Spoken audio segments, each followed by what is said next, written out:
Importante. E lembrando dele, o ministro, que já está aposentado, o ministro Luiz Fux, do Supremo Tribunal Federal, abriu um inquérito para investigar o deputado federal André Janones, do partido Avante, pela suposta realização de um esquema de rachadinha.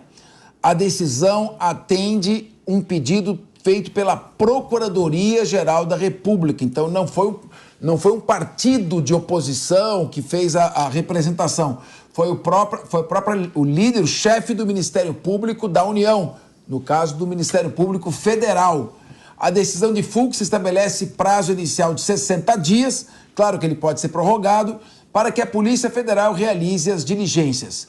Foi autorizado também que os depoimentos de Janones e de assessores e ex-assessores de gabinetes sejam tomados. Muito bem.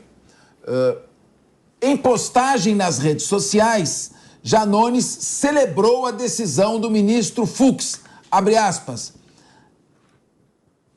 As o quê? Mentiraiadas.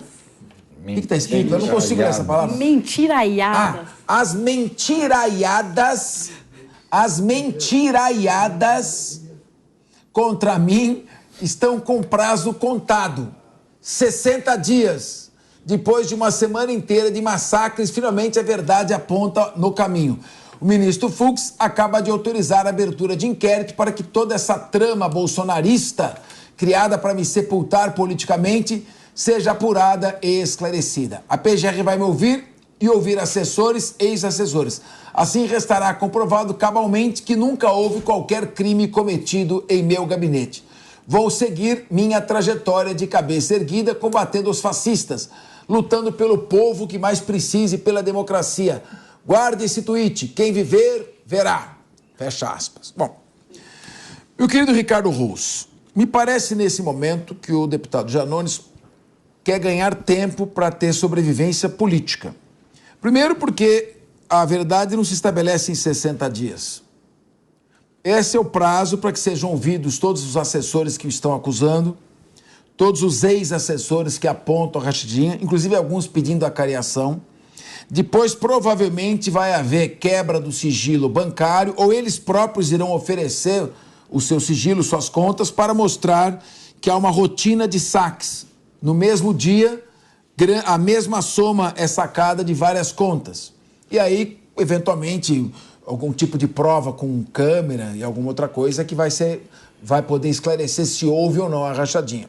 Agora, nesse momento, ele parece mais preocupado em preservar a sua imagem no curto prazo do que em prestar os esclarecimentos. Se for, é uma estratégia de curto prazo, porque o poste está lá na frente.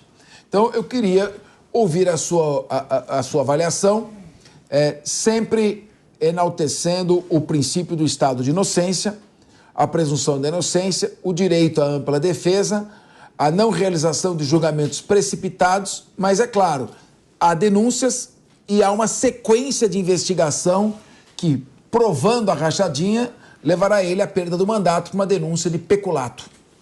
Capês, eu acho que o Janones aí, pelo tweet dele, quer ganhar tempo, sim, porque ele é um animal das redes sociais, animal, né, político das redes sociais, que tem bastante volume de tráfego e interlocução com as redes sociais. Ele quer ganhar um tempo e ele cria uma narrativa de, olha, que bom que o ministro Fux abriu o inquérito, enfim, e por dentro deve estar correndo para correr atrás da sua defesa aí, porque, na verdade, foi divulgado amplamente na imprensa um áudio, e não é uma contestação de que é um áudio criminoso, de que houve uma montagem, não é nada disso, e no áudio é muito transparente, imagino que todos vocês já devam ter ouvido aqui, você que está em casa também, enfim, há um áudio, foi gravado falando exatamente que queria aí uma parte do salário das pessoas que trabalhariam com ele, que ele ainda ia falar com alguns já tinha dito, está gravado. Então, sim, acerta o ministro Fux em abrir o inquérito e após esse inquérito que se apure e que se chegando em quem de fato fez ou não fez, que a justiça seja feita. Agora, também eu acredito que aí é jogar um pouquinho com a possibilidade da coisa se arrastar no tempo, de cair num esquecimento, de se alongando. Ele sabe que nada vai acontecer necessariamente, talvez dentro desses 60 dias, a coisa vai se alongando.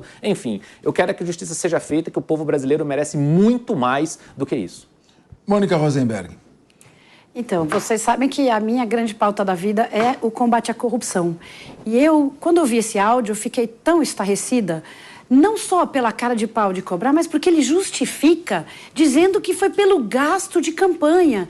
E aí a gente precisa lembrar que esses gastos exorbitantes em campanhas, essas fortunas que são gastas por fora, porque é milhão para fazer campanha e mais X, 10 vezes esses milhões por fora, em caixa 2, essas coisas corrompem a democracia. Então, isso é muito, muito tóxico.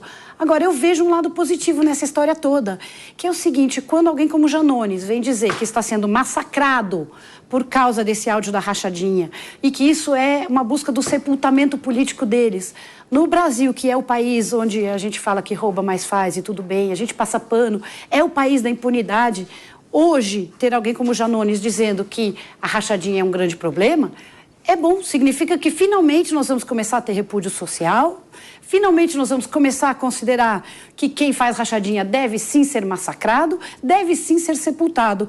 Então tem esse lado, vamos acompanhar e que ele seja severamente punido. Ser ético não significa não errar, significa quando erra, vai ser punido. E se isso acontecer e for um exemplo em alguém como ele, será um belo passo para o Brasil.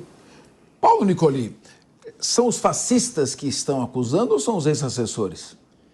É que está a questão, né? Porque o Janones pautou boa parte da sua alavancagem no mundo político criticando a família Bolsonaro, as rachadinhas, e agora o feitiço virou contra o feiticeiro, né? Literalmente. É claro que é preciso haver as investigações, ele tem todo o direito de se defender.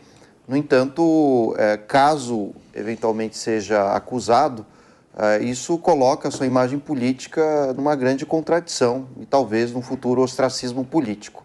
Agora, por outro lado, né, a gente está cansado de ouvir casos de rachadinhas e dificilmente os políticos perdem os mandatos, né? E como bem apontou o Ricardo agora há pouco, a tendência é que isso caia no esquecimento. Enfim, por exemplo, a imprensa raramente fala hoje, né, dos casos do Bolsonaro vereador, do Bolsonaro deputado, enfim, a gente viu alguns documentos, enfim, declarações também de pessoas, mas é muito difícil um político perder o mandato, porque quem decide é o Congresso, no final das contas, né? E se o Congresso tiver, de repente, interesses voltados ao governo, e o governo defender o Janones, enfim, não vai ser das pautas mais importantes para serem decididas, né? É aí que está a questão. Alessandro Assoni, você acha que foi uma mentiraiada ou você acha que foram denúncias que merecem ser apuradas e, ao final, a gente noticiar a sua conclusão? Acho que pelo princípio da presunção de inocência, eu acho que a gente não pode acusar, mas devem ser ouvidas. Eu acho que toda denúncia ela tem que ser ouvida, não importa se é de direita, de esquerda, ele está lá para a função pública. Ele tem que responder e tem que apresentar os dados. E hoje nós sabemos, não basta só a careação e falas ou depoimentos. Simplesmente cruzar os dados bancários se pega muito facilmente. Eu acho que concordo com justamente pelo fato de ele estar evitando o cancelamento. A palavra que se fala na rede social é ser cancelado. Então, o que é ser cancelado? As pessoas deixam de te seguir e te bloqueiam nas redes sociais. Então, você vê os famosos, quando tem um problema assim, o medo dele de participar de realities é ser cancelado. Porque aí eles perdem seus seguidores, perdendo seguidores, ele deixa de ser uma pessoa que tem a projeção e ele acaba perdendo seus patrocínios. No caso de Janones, se ele for cancelado, automaticamente ele perde ao maior bem dele, que é um líder, praticamente como você falou, ele é voraz nas redes sociais. O que levou na campanha do Lula de ser chamado para liderar as redes sociais da campanha do Lula. Então, se ele for cancelado, eu acho que esse discurso para mim não passa de uma questão de ele ganhar tempo e dizer, estou aqui, ó, maldade contra mim, não quero ser cancelado informalmente. Porque se ele já está sendo atacado, como ele bem colocou, ele está prévio de ser cancelado pelos seguidores dele. O Rose, você que está acompanhando muito a política, ele falou que a culpa é dos bolsonaristas. Mas ele não era bolsonarista? Ele era bolsonarista, não era? Depois ele virou lulista, não é isso? É mais um, isso. Tem gravações dele falando do PT, que também estão aí para a sociedade inteira ver, falando contundentemente do PT e do que acontecia em governos do PT. Agora ele também mudou de ideia, agora é petista desde da campanha do Lula. Ele foi chamado, inclusive, por ter esse approach com as redes sociais. E certamente essa atitude dele agora é um medo de cancelamento. Assim. E tem um outro ponto que ele precisa se atentar, e a Justiça Eleitoral também. Porque no áudio que foi captado dele aí, ele disse que ficou com dívida de mais de R$600 mil na campanha. Mas na prestação de conta, a campanha que ele participou para prefeito de Tuiutaba, em Minas Gerais, em 2016, né? Mas na prestação de contas da Justiça Eleitoral, ele declara pouco mais de 200 mil. Há uma diferença entre 600 mil e 200 mil que ele disse para a Justiça Eleitoral que de fato gastou na campanha eleitoral. Então vai lá para a Justiça Eleitoral dar uma olhada, que eu acho que além da questão de prestar contas sobre a lógica da rachadinha, ele também tem que prestar contas sobre o que gastou de fato ou não, tipo de veracidade ou não, que foi dita à Justiça Eleitoral.